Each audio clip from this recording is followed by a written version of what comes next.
Hello everyone, good morning, welcome back to my channel Supriya Saha. তো আজকের date হচ্ছে 6 September, Friday. তো আজকে গণেশ চতুর্থী। চলো সবাই মিলে একবার বলি গণপতি বাপ্পা মোরিয়া, মঙ্গল মূর্তি মোরিয়া। তো এবারে গণেশ চতুর্থী পড়েছে দুদিন মিলিয়ে, 6 September and 7 September, Friday and Saturday. তো টাইমিংটা এক্স্যাক্ট আমি ঠিক নাও বলতে পারি, একটু আগে পিছে বলতে পারি, মানে ওই অ্যারাউন্ড 3টে থেকে 7ই সেপ্টেম্বর মানে 7 সেপ্টেম্বর হচ্ছে ওই 5:30 নাগাদ, এরকম আছে, ওই কম বেশি আগিয়ে পিছিয়ে হবে হয়তো। তো যাই হোক, এই টাইমিং এর মধ্যে ভালো সময় আছে, মানে শুভ সময় যেটাকে বলা হয়। তো তার মধ্যেই করব। তো কালকেও আমি যখন পারবো মানে সকালের দিকে বেরিয়ে আমি ঠাকুরের জন্য আবার আলাদাভাবে লাড্ডু মোদক নিয়ে আসার চেষ্টা করব। আর আজকের ব্লগটা আমি তোমাদের সাথে শেয়ার করব। তো সকাল সকাল উঠে আমি বেডটাকে ক্লিন করে নিয়েছি, তোমরা জানোই এভরিডে এটা আমার কাজ, প্রত্যেকেই করে, আলাদাভাবে কিছু না।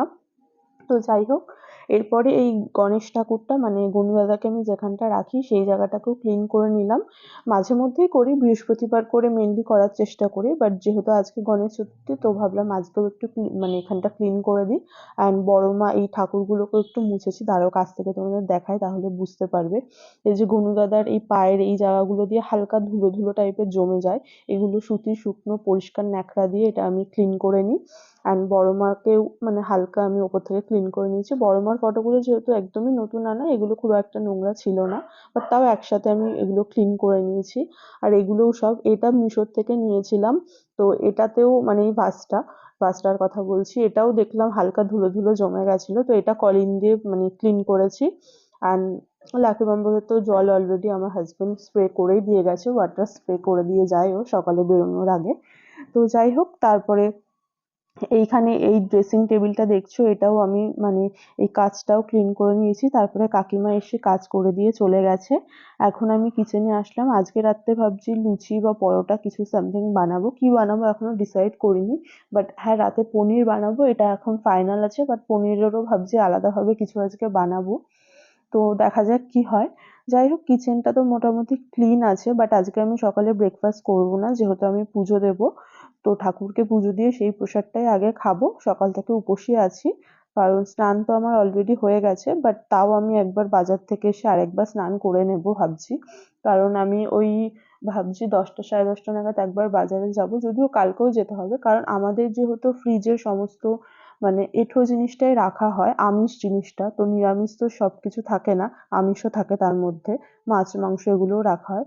আর তোমাদের এখানে দেখাচ্ছি আমি মানে এই টিভিটা আর যে সোফাটা আছে আমাদের সেটাও ক্লিন করে নিয়েছি।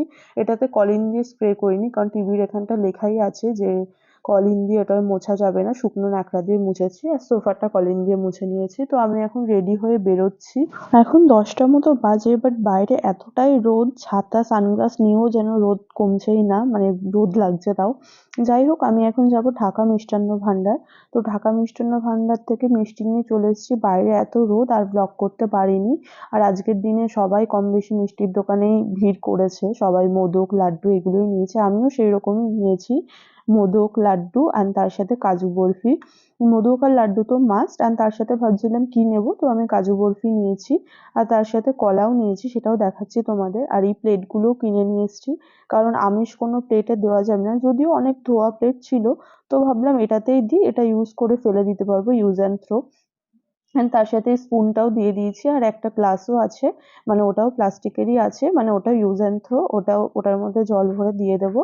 আর এই যে লাড্ডুটা তোমাদের খুলে দেখাচ্ছি, আমি তো বললামই ঢাকার থেকে আনবো, যদিও মোদকটা ঢাকাতে পাইনি, তাই জন্য কয়েকটা দোকান ঘুরতে হয়েছে, কারণ বোঝোই গণেশ চতুর্থী যেহেতু, তো গনু দাদার জন্মদিনে একটু তো মানে মোদকের চাহিদা আলাদা থাকবে। আর সব দোকানে দেখলাম মোদক রাখেও না, অনেকেই বললো নেই। তো যাই হোক, ফাইনালি পেয়েছি, আর এখানটা পুরো গুছিয়ে দিয়ে দিয়েছি, কাঁঠালি কলাও এনেছি। তো সমস্ত কিছু এখানে সাজিয়ে দিয়ে দিয়েছি গনু দাদাকে। তো এবারে আমি তো স্নান তো করে নিয়েছি, স্নান করে এগুলো গুছিয়েও নিয়েছি, এসে আর একবার ফ্রেশ হলাম। এখানে যদিও আমি এসি চালিয়ে দিয়েছি, তাও মানে গরম যেন কমছেই না, ভীষণই গরম পড়েছে। কয়েকদিন একটু বৃষ্টি হয়েছিল, ওয়েদারটা ভালো ছিল। যাই হোক, এখানে ঠাকুরকে আমি দিয়ে দিয়েছি, আর এখানে ধূপও জ্বালিয়ে দিয়েছি। এখানে যে লাকি বাম্বুটা রাখি ওটা আপাতত নিচে রেখেছি।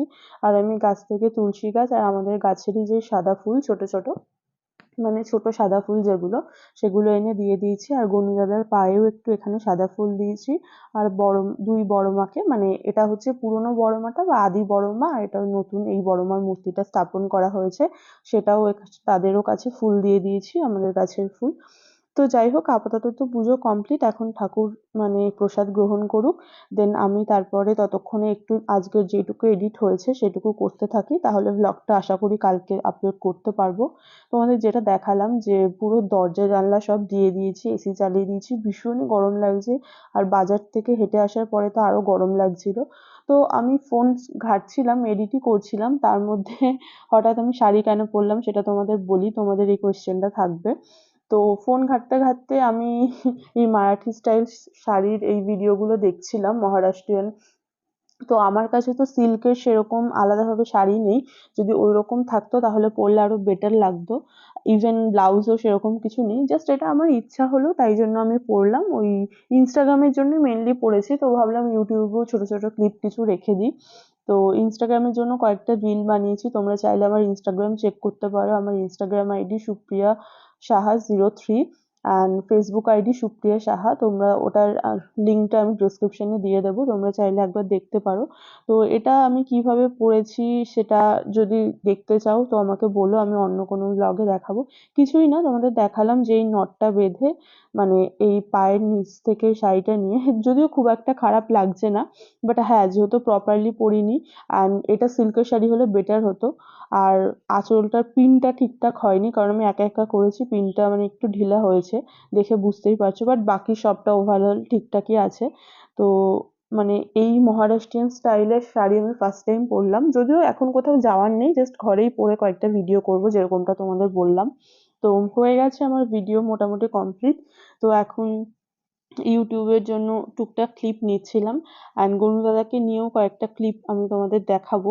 তো গনু দাদাকে নিয়েও কয়েকটা মানে পিকচার ক্লিক আমি করেছি, সেটা যদি তোমরা দেখতে চাও প্লিজ ইনস্টাগ্রামে চেক করো। আর ইনস্টাগ্রামে এখন আমার 70K কাছাকাছি ফলোয়ার্স হয়ে গেছে। তো আমি চাই সেটা খুব শিগগিরই যাতে ইউটিউবেও হয়, প্লিজ সেটা তোমাদের অ্যান্ড গনু দাদার সাপোর্ট ছাড়া কখনোই সম্ভব না। গনু দাদার আশীর্বাদ ছাড়া, সাপোর্ট বলা ভুল, গনু দাদার আশীর্বাদ থাকলে সেটা ইউটিউবেও খুব তাড়াতাড়ি হবে, এটাই চাই। আর কিছু আজকের দিনে আলাদাভাবে চাওয়ার নেই। তো যাই হোক, গনু দাদাকে নিয়ে পিকচার ক্লিক হয়ে গেছে, এবারে আমি ভাবছি প্রসাদও ঠাকুর তো গ্রহণ করে নিয়েছে, তো এবারে আমি ফ্রেশ হয়ে নেবো আর একবার। ফ্রেশ বলতে আমি তো এসে স্নান করে নিয়েছিলাম, তো স্নান আর করবো না, এখন একটু চোখে মুখে জল দেবো অ্যান্ড ড্রেসটা চেঞ্জ করে নেবো, দেন তারপরে আমি লাঞ্চ করে নেবো। তো লাঞ্চের জন্য তো আমি অলরেডি মানে সব আগে করেই রেখেছি, আমার হাজবেন্ড যখন বেরিয়েছে, তো মানে সকালে যখন ও বেরোয় তখনই ওর জন্য আমি ওর মানে ব্রেকফাস্ট লাঞ্চ দুটোই কমপ্লিট করে ওকে দিয়ে দিয়েছিলাম।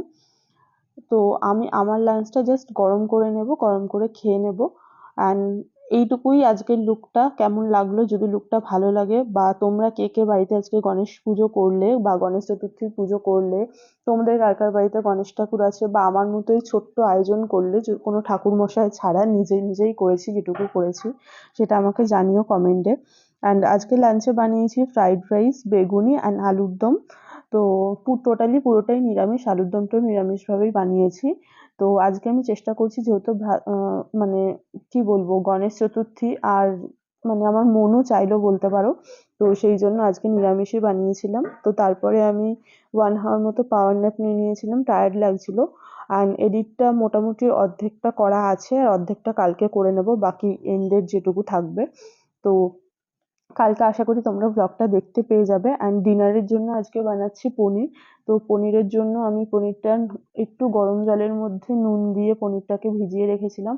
আর এটা হচ্ছে মিষ্টিমহল থেকে আনা পনির, ভীষণই ভালো হয় এই পনিরটা, এটা না করলেও চলে, বাট তাও আমি করলাম। আর এখানে সমস্ত এলাচগুলো ছাড়িয়ে নিয়েছি, দারচিনি আর এলাচটা গুঁড়ো করে নেব। তোমরা চাইলে শুধু এলাচটাও গুঁড়ো করে করতে পারো, বাট আমি দুটো মিশিয়ে করি। তো যাই হোক, এখানে সমস্ত কিছু ছাড়িয়ে নিয়েছি, দেখে মনে হচ্ছিল কতগুলো এলাচ হয়তো অনেকটা হবে, বাট না, ছাড়ানোর পরে এইটুকু হয়ে যায়। যাই হোক, এই গুঁড়োটা করে নিয়েছি। কিছুই না, এটাকে ওই কড়াইয়ের মধ্যে হালকা গরম করে আমি ওটা হালকা ফ্রাই টাইপের, ফ্রাই না, জাস্ট হালকা গরম করে এপিট ওপিট করে নিই। দেন তারপরে হচ্ছে খুব বেশি না, জাস্ট হালকা, দেন না হলে মিক্সার গ্রাইন্ডারে দিলে আবার মানে ভীষণই গরম হয়ে যায়, ধরা যায় না। দেন তারপর ওটাকে গুঁড়ো করে আমি জারের মধ্যে রেখে দিই, ওটা আমাদের 1 month না হলেও 20-22 দিন মতো চলে যায়, অসুবিধা হয় না। তো যাই হোক, এখানে মানে পনিরের প্রিপারেশন রেডি। হ্যাঁ, এখানে তোমাদের বলে দিই, বলেছিলাম যে আজকে পুরো দিনটাই নিরামিষ খাবো, তো এখন কেন পেঁয়াজ দিচ্ছি জানি না। আমাদের ইসকন মায়াপুরে আমাদের এই সাইডে হচ্ছে আদাটাকেই হচ্ছে নিরামিষ হিসাবে মানা হয়, বাট পুরীর ওই সাইডটা গেলে বা আদার্স কোথাও গেলে আমরা মানে আমাদের ওয়েস্ট বেঙ্গলের বাইরে গেলে আমরা দেখতে পাই যে ভগবানকে পেঁয়াজ রসুনও দেওয়া হয়, সেটাকেও ফল হিসাবেই বা সবজি হিসাবেই ধরে। বাট জানি না আমাদের এখানে কেন এটাকে আমিষ হিসাবে ধরে। তো আমিও সেটা মাথায় রেখেই করেছি। তো যাই হোক, এখন তো পুজো হয়ে গেছে। তো আমি এখানে কড়াই পনির বানিয়ে নিয়েছি।